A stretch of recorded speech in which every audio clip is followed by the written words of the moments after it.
I was happy. So I told him he'd be among friends today, so no PowerPoint, just to chat and talking about what he sees in Cincinnati, how we're doing, how it fits with other things, and just talk about whatever he needs to talk about. So, thank you, Oscar. I appreciate that. All right.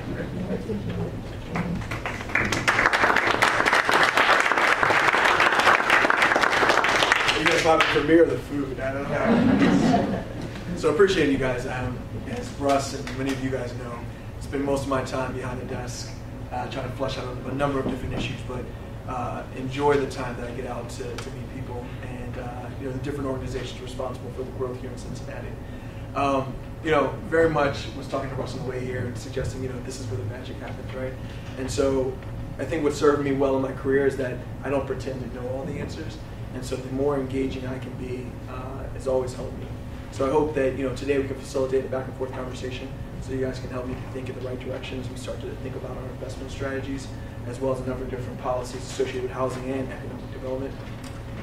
As it relates to my background, I might look younger, but I'm probably a little older than I actually look. So have worked both in the public and private sector, doing consulting as well as managing or working on a credit program associated with financing. So I would say the majority of my background has been dealing with underwriting and working in financial institutions, or working in that realm. So the strategy associated with that is something I'm very comfortable with, and so hope that will be an asset here in Cincinnati for the time I'm here.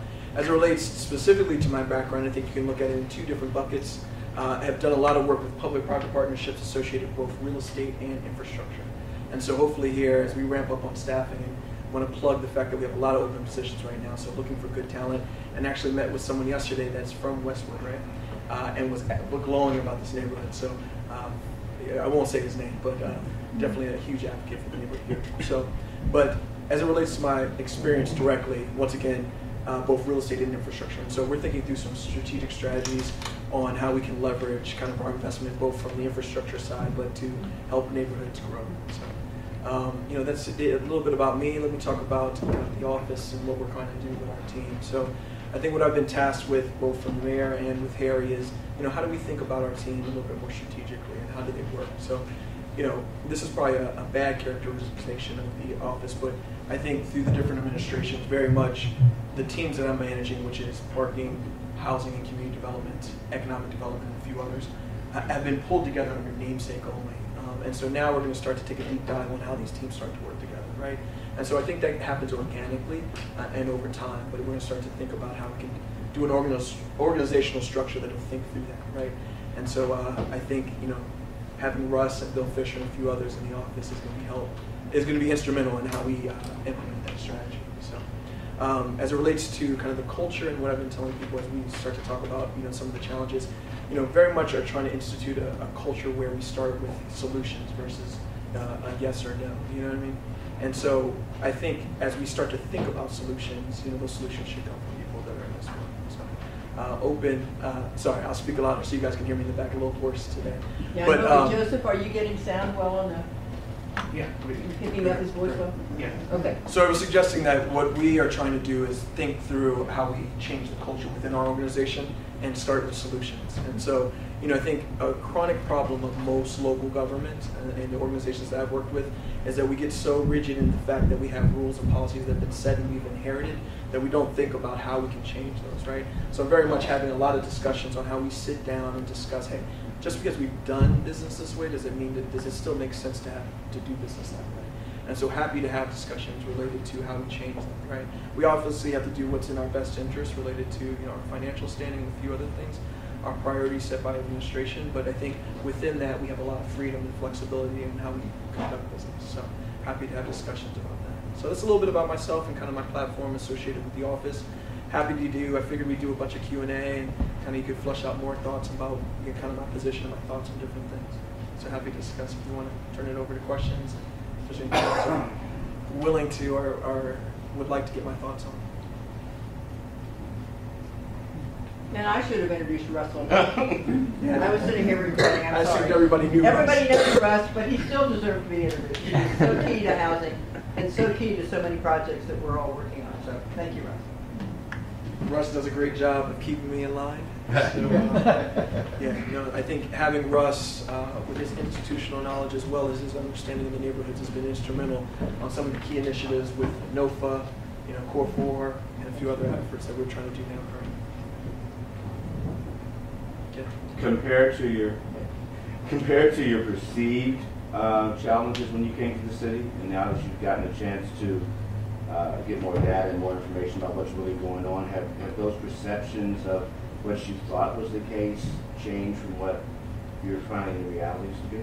Yeah, I didn't come here with an agenda, if you will, right? So I didn't come here with any notion of what the challenges were, and so I did have some initial thoughts on what I wanted to roll out, and so I think I'll reserve those. I mean, I've talked very much in general about some of those terms. I think having dealt, and so let me take a step back. In consulting, I think a big problem that consultants do and make a mistake with is that they assume there's a cookie cutter approach, right? So they come in and say, hey, this best practice has happened here. You automatically assume you can apply it here. And so I think the best approach is then, maybe using that as a baseline and a benchmark, but then tailoring that approach. So I think that some of the initiatives I'd like to see here in Cincinnati, obviously I've talked about foreign direct investment. For those people that are familiar with that, it's leveraging, so if you think about the global economy, you think about how everyone has their own real estate market, right? And so in China right now, potentially, and in the Middle East and a few other places, they're talking about real estate bubbles, right? But those same investors are looking for returns. And so how do we then put Cincinnati on the map to say, hey, you know what, we want to increase our bandwidth associated with your investment, and we're a great place to invest. So I think part of it's a branding. I think there's a lot of opportunities there. I think the whole, the west side and a few other areas, the industrial space that we have that is dormant now, thinking about how we can use that and leverage that, repurposing it as well as using it for manufacturing. I think if we think, having just an international background, I always try to think about how the global economy plays into this. And so I think if you think about manufacturing, a lot of people are taking stuff overseas, right? And so the challenge now has become labor costs are going up in China. The cost of oil and fuel and transportation costs are increasing as well, logistics. So I think companies are going to start to think about how do we diversify our risk associated with that, right? And so some of that stuff will come back. It's just what areas are ripe for that opportunity. So I think it's about positioning ourselves for opportunities. So those are just some of my initial thoughts.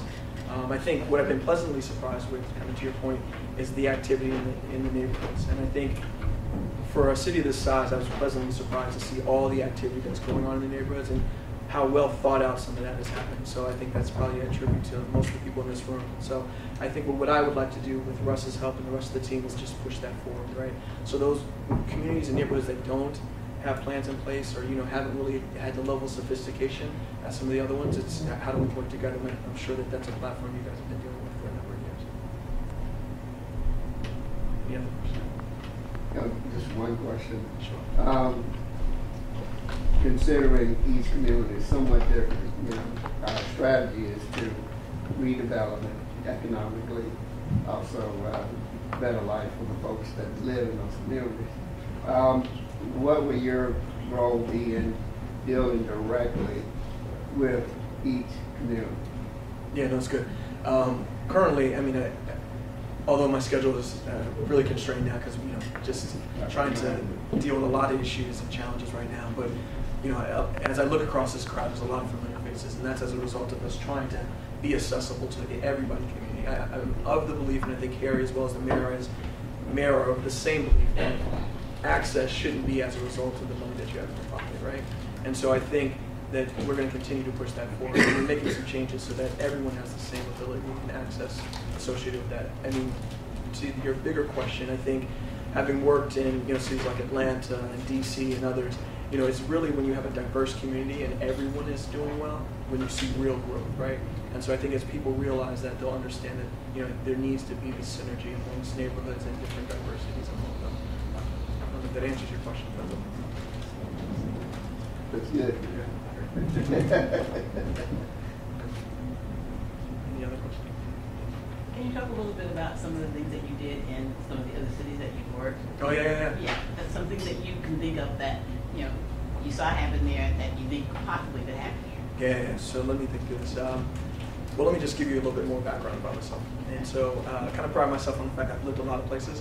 So my dad was in the military, was a military brat, so I've kind of lived all over just, growing up as well as with my job. I've lived in California, I've lived in North Carolina, DC, New York, New Jersey, a few other places.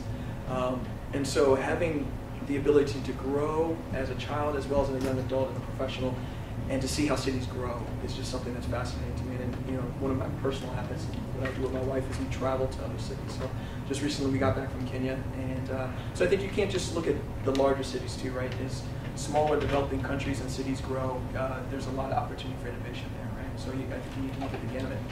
And I think Cincinnati is well placed for that, right? So we can leverage both the upside and downsides of the challenges that other cities have faced, and how do we learn from those lessons, right? But things that I've worked on in other cities, there's been a lot of projects. One that I like, and I'd like to do something similar to here, is leveraging, you guys are familiar, I know you're familiar with Chicago, but in Chicago, Wacker Drive is a road that runs, it's a primary route in the city. Lower Wacker Drive is what they're doing now in Chicago. It's a kind of, they refer to it as a river walk.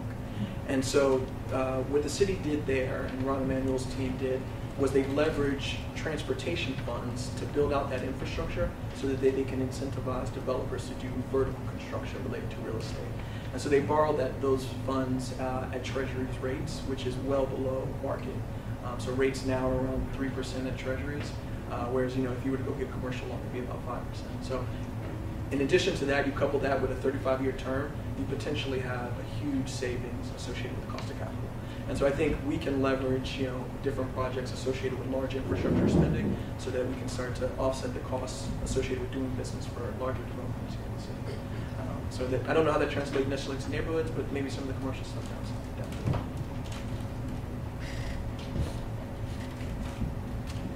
Any other questions? Questions? No? Well, I've always got questions, so in case there's a lull. But I'm just kind of, I guess I'd like to hear straight out kind of how we compare, for good or bad, with some of the other places that you've worked on. Where we might be a little more innovative, where we might have taken more risks, and where neighborhoods might, stand up a little more. I think you guys are ahead of the pack as it relates to the neighborhood development. I mean, I think timing in the market is a big factor in anybody's success, right? There's a little bit of luck, there's a lot of strategy to it. So I've been pleasantly surprised associated with that. So I think, what I think in our role as a group is very much thought leadership. And so I think we need to help comb best practices and start to help shape the thought leadership associated with things that we're doing, both at council and the neighborhoods. And then I think it's our job to also suggest, hey, not that this wasn't happening before, but more so, branding our neighborhoods, very much building out fact sheets, putting on our website, so people, as they come to the city, they see us as the voice of the larger community associated with. I think the key piece for us, and which I'd like to be our mantra, is that it's not necessarily about speed, but it's about efficiency and how predictable the market is associated with our investment. And so I think that the more comfort we can give to the market, the more investment we'll see here. So I think that's something we can manage within our office, and something that we will continue to work on.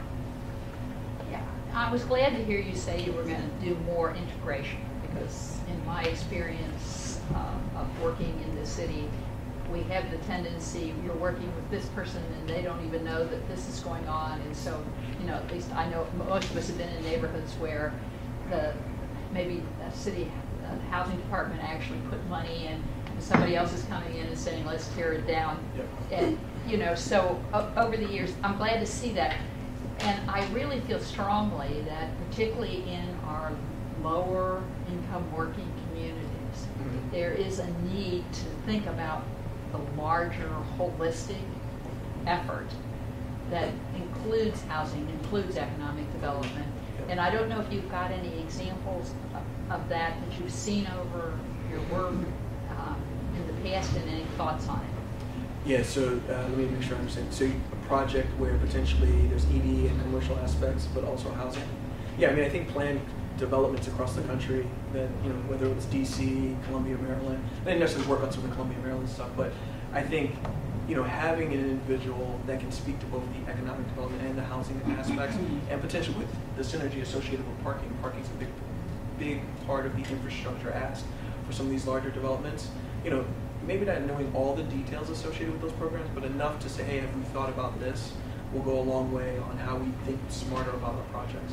And, you know, I guess part of what I'm thinking about is a number of our neighborhoods are very low in health issues. So it's integrating it all in my mind. Agreed.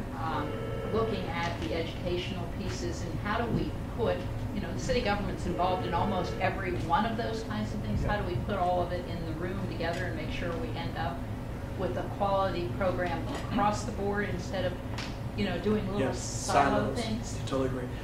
You know, I might end up shooting myself in the foot for this later, but very much have tasked the team with, and this is hard to manage, right? This isn't an easy solution, but I think given our access to the mayor and his priorities and his agenda, you know, for most of these things where there's government spending in it, you know, I'm tagging our team with we should be running the process or driving the process, right?